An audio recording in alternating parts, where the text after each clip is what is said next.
మట్టలాదివారం నాడు యెరూషలేం వీధులన్నీ హోసన్నా జయధ్వనులతో మారుమోగుతున్నాయి. కానీ ఆ ధ్వనులు నచ్చని పరిసయ్యులు యేసు ప్రభువుతో, బోధకుడా, నీ శిష్యులను గద్దించు, వారిని మౌనముగా ఉండమని చెప్పు అన్నారు.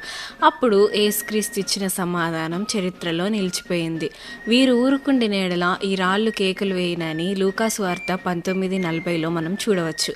అసలు రాళ్ళు కేకలు వేయడం ఏంటి అంటే, బైబిల్లో రాళ్లకు దేవుని మహిమకు ఉన్న సంబంధం ఏంటి?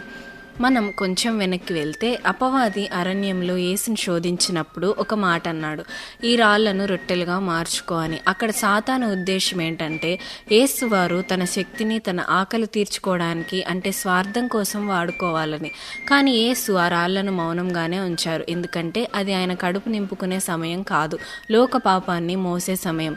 అరణ్యంలో మౌనంగా ఉన్న అవే రాళ్ళు మట్టలాదివారం నాటికి సాక్ష్యం చెప్పడానికి సిద్ధపడ్డాయి. స్వార్థం కోసం అద్భుతం చేయని దేవుడు సాక్ష్యం కోసం సృష్టిని వాడుకుంటానని హెచ్చరిస్తున్నారు. బైబిల్లో రాళ్ళు ఎప్పుడూ మూగవి కావు, అవి సాక్షులు. ఎందుకంటే యెహోషువ ఇశ్రాయేలీయులను యోర్దాను నది దాటించినప్పుడు 12 రాళ్లను తీసి ఒక జ్ఞాపకార్థ స్తంభాన్ని కట్టాడు. ఎందుకంటే ఆ రాళ్ళు రాబోయే తరాలకు దేవుని శక్తిని చెప్పాలి. హబక్కూకు 2:11లో ఒక భయంకరమైన మాట ఉంది, గోడలోని రాయి కేకలు వేయును, దూలము దానికి ప్రత్యుత్తరం ఇచ్చును. అంటే మనుషులు అన్యాయం చేసినా, దేవుని స్తుతించకపోయినా సృష్టిలోని నిర్జీవ పదార్థాలే సాక్ష్యం చెప్తాయని లేఖనాలు ముందే హెచ్చరించాయి. యేసుక్రీస్తును బైబిలు మూలకి తలరాయి అని పిలుస్తుంది.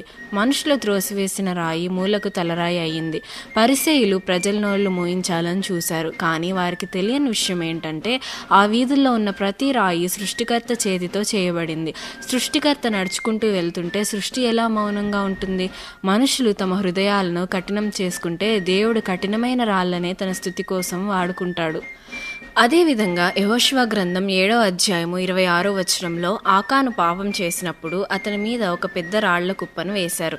ఆ రాళ్లు కొన్ని వందల ఏళ్ల పాటు ఒక మౌన సాక్షిగా నిలిచాయి. కానీ మట్టలాదివారం నాడు యేసుప్రభు ఏమంటున్నారంటే, ఈ మనుషులు మౌనంగా ఉంటే కొన్ని యుగాలుగా మౌనంగా ఉన్న ఆ రాళ్లే సాక్ష్యమిస్తాయని ఆయన అంటున్నాడు. ఈరోజు మన జీవితాల్లో ఒక ప్రశ్న, దేవుని స్తుతించే అవకాశం మనకుంది, దేవుని మహిమను చాటే పెదవులు మనకున్నాయి. మనం మౌనంగా ఉంటే ఆ రాళ్ళు కేకలు వేస్తాయి. అంటే దేవుని మహిమ ఆగదు, కానీ మనం ఆ ధన్యతను కోల్పోతాము. మట్టల ఆదివారం మనకు నేర్పే గొప్ప పాఠం అదే. సృష్టికర్తను గుర్తించి స్తుతించడంలో రాళ్ల కంటే మనం ముందే ఉండాలి. పరిసయ్యులకు యేసుక్రీస్తు వారు ఎన్నో సూచక క్రియలను చూపించారు. జకర్యాలో ఉన్న ప్రవచనం నెరవేర్టకు ఆయన గాడిద మీద వచ్చారు, తూర్పు గుమ్మంలో నుండే వచ్చాడు. మెస్సియా వచ్చినప్పుడు ఒలీవల కొండ నుండి దేవుని మహిమ, దేవాలయాన్ని విడిచి వెళ్ళిన మహిమ ఒలీవల కొండ నుండే వస్తుందన్న ప్రవచనాన్ని కూడా ఆయన నెరవేర్చాడు. యేసుక్రీస్తు వారు ఎన్ని ప్రవచనాలు నెరవేర్చినా వాళ్ళు వినలేదు. అదేవిధంగా ఈ మట్టలాదివారం మన హృదయం ఒక స్తుతి గీతంలా మారాలి.